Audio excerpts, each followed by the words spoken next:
자, 병주회님 안녕하십니까. 병주에서 전해드리는 오늘은 8월 넷째 주 시황 및 관심주에 대해서 언급을 해드릴 방송을 열었습니다.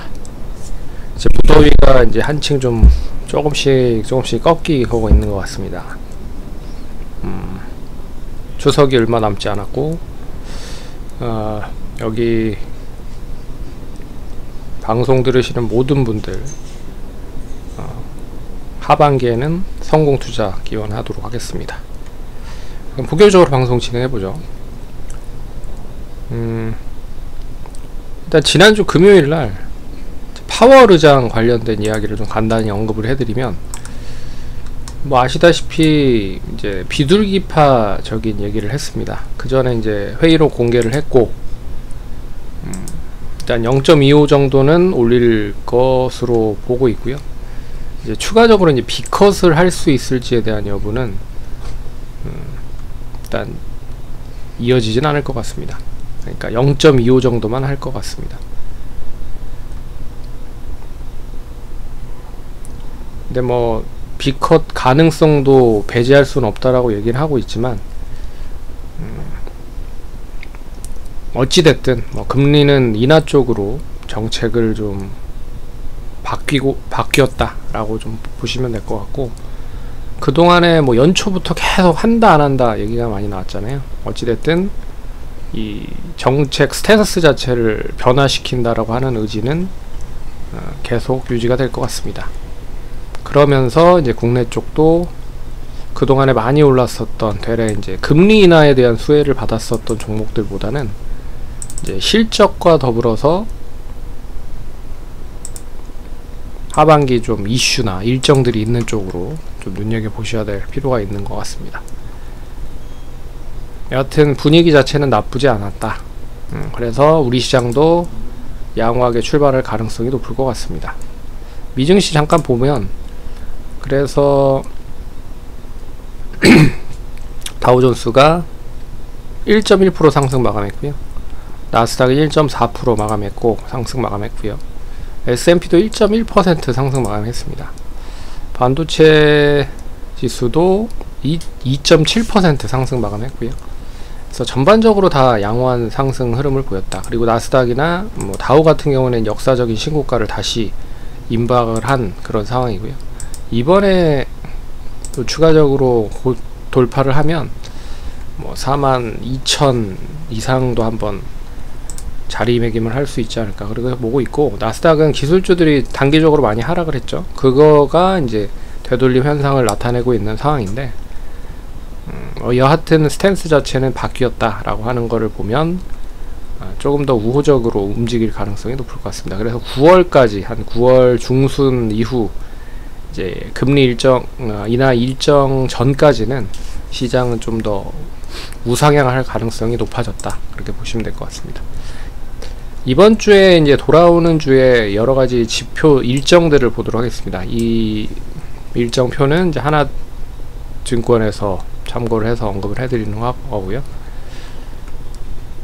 8월 24일 날 스테이키즈가 도미네이트 월드 투어가 이제 25일까지 이제 주말에 진행이 됐고요.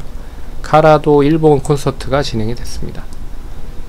그래서 굵직굵직한 부분들은 뭐 특히 없는 것 같고, 뭐 르세라핌과 제로베이스 원이 컴백한다라는 부분, 그리고 26일은 영국이 휴장이고요. 이 HM 파마 수요 예측이 30일까지 있고, 그리고 일본 경제 산업성 월간 생산 실적이 있다. 거기에 이제 여러 가지 IT 기기들에 대한 뭐 MLCC라든지 뭐 이런 게 있겠죠. 그리고 소매 판매,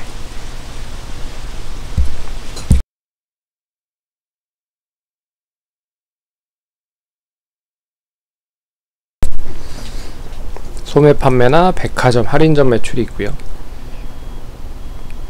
그리고 뭐 특별한 건 없습니다. 유럽, 일본의 6월 선행지수 정도, 그리고 기업들 실적 계속 발표하고요. 27일 날은 세계 제약바이오 건강기능 전시회가 있습니다.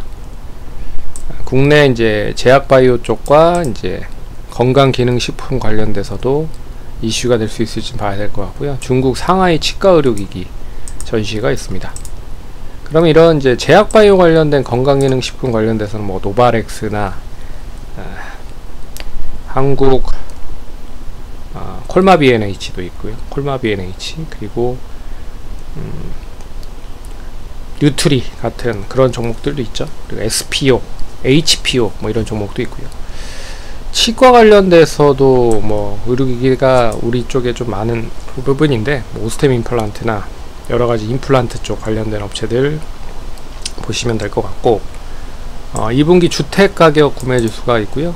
그리고 8월에 컨퍼런스 소비자 기대지수, 리치몬드 연방 제조업지수, 뭐 이거는 이제 큰 틀로 금리 인하를 한다라는 거를 전제했기 때문에 이제 크게 움직임이 없다라고 하면, 뭐 움직임 자체는 상징적인 의미를 줄 수 있을 만한 그런 시그널이 나오지 않으면 무난할 것 같습니다. 뭐. 그리고 28일은 드디어 이제 엔비디아 실적 발표가 열립니다. 그리고 카운트 포인트라고 하는 이제 스마트폰 월간 판매량을 이제 보고하고 있는 쪽에서 월간 판매량 보고하고요. 그리고 현대차가 CEO 인베스터 데이를 진행을 합니다. 그래서 앞으로 자동차 전장화를 어떻게 할지, 그리고 로봇 관련된 사업을 어떻게 할지, 뭐 이런 거를 전반적으로 아우를 수 있는 시간이 되지 않을까 보고 있습니다. 그리고 코리아 핀테크 위크가 있고요. 베트남 하노이 국제 산업 전시회가 있고, NC소프트 스위칭 RPG 신작 호연이 출시가 됩니다. 폐기물 자원 순환 산업전이 있고요. 에픽게임즈와 언리언 페스트 24일날 개최합니다. 그리고 이제 목요일과 금요일은 이제 금요일은 MSCI 리밸런싱이 진행이 되고요. 그리고 29일에는 유럽 7월 판매 데이터 지수, 그리고 한국 게임자 개발자 컨퍼런스가 있고요. 그리고 미국의 2분기 GDP가 있습니다. 그리고 GDP 물가지수가 있고요. 이런 거 참고하시면 될 것 같고, MSCI 리밸런싱 관련돼서 이제 어떤 종목들이 다시 이제 조정이 될 가능성이 높은 거죠. 그래서 이 조정 관련된 부분도 잘 눈여겨보시면 될 것 같고, 그리고 D램 낸드 플래시 계약 가격 발표가 진행이 됩니다. 최근 들어서 계속 좀 추이적인 흐름을 보면 상승하고 있는 부분들이라 추가적으로 상승하는지도 눈여겨보시면 될 것 같습니다. 미국의 뭐 PCE 물가지수, 근원 PC 물가지수 이런 거 발표를 한다. 그리고 31일 날은 구글 플레이 스토어 스팸 정책 업데이트 진행이 되고요. 여러가지 또 이벤트들이 있다라는 거 정도만 알아두시면 좋을 것 같습니다. 지난주에 언급드린 종목 휴메딕스인데요. 휴메딕스는 뭐 시장이 뭐 오르락 내리락 하고 있는 가운데서도 뭐 그냥 뭐 매수가 플러스 마이너스 정도 구간에 있다라고 생각을 하시면 될 것 같습니다. 대응을 하시면 될 것 같고, 이번 주에 언급을 해드릴 종목은 이제 슈프리마를 좀 볼게요. 슈프리마. 그래서 뭐 아시다시피 이제 슈프리마는 지문인식 관련된 그런 업체잖아요. 근데 최근 들어서 뭐 여러가지 사업을 진행을 하고 있는 가운데서도 바이오 그 인식 관련된 부분에 매출이 조금씩 계속 높아지고 있는 상황입니다. 그러니까 코로나 때 결국에는 이제 통합 보안 솔루션, 통합 보안 시스템 관련된 부분에서 동사가 이제 많이 판매를 했었던 경험을 보유하고 있었거든요. 이제 그게 통합적으로 이제 지문 인식과 더불어서 뭐 안면 인식이라든지 이런 걸로 이제 보안 시스템을 아예 만들어 버렸어요. 그래서 이제 그런 거를 판매를 한다라고 생각을 하시면 됩니다. 그리고 슈프리마 HQ를 인적 분할해서 신규 법인이 설립되는데, 슈프리마 아이디라고 하는 회사는 매각을 했습니다. 그래서 이름이 바뀐 걸로 알고 있고요.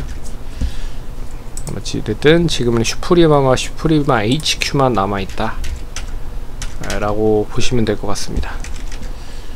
그리고 국내보다는 해외 쪽 관련된 레퍼런스나 그런 쪽이 많고요. 중동 쪽에도 이제 여러가지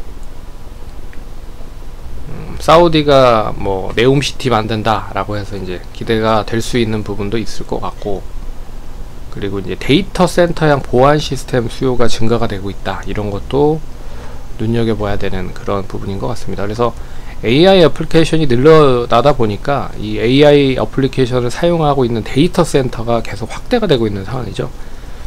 거의 정점을 찍고 있는 상황이라고 보고 있는데, 여기에 이제 기존 보안센터 관련돼서 지문인식이라든지 아니면 뭐 RF로 카드 제품이라든지 얼굴 인식 관련된 부분까지도 이제 보안 쪽이 확대가 되다 보니까 거기에 있어서도 수주를 계속 받고 있는 흐름인 것 같다 보시면 될 것 같습니다. 그래서 매수가는 29,050원에서 28,050원, 한 1,000원 정도로 뭐 러프하게 좀 부달적으로 매수하시면 좋을 것 같고, 1차는 목표가 3만원 넘어서는 보시면 좋을 것 같고요. 2차는 31,800원으로 제시를 한번 해드리도록 하겠습니다. 그래서 차트를 잠깐 좀 보여드리면, 차트 자체가 그렇게 나쁜 흐름이 아니거든요. 근데 최근에 동사 주가를 보시면 주가가 지금 이제 바닥권에서 상승을 한다기보다는 이제 고점권에서 고점을 계속 갱신하는 관점으로 좀 봐야 될 필요가 있는 구간으로 근접하고 있어서, 보시면 지금 최근 외국인 기관들에 대한 매수도 계속 좀 늘어나고 있는 상황이잖아요. 특히나 이제 기관은 연초부터 조금 늘다가 7월부터 8월부터 시작을 해서 조금 줄어든 상황이지만, 이 부분에 대한 비중을 외국인이 차지하고 있는 상황이다. 그래서 상승을 시키고 있다라고 보면 됩니다. 그래서 지금 이제 전형적인 박스권을 돌파하려고 하는 흐름이죠.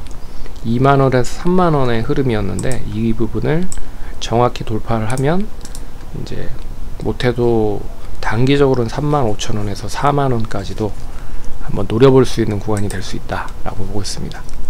그래서 투자하시는데 참고하시고 성공 투자하시고 다음 주에 또 찾아뵙도록 하겠습니다. 감사합니다.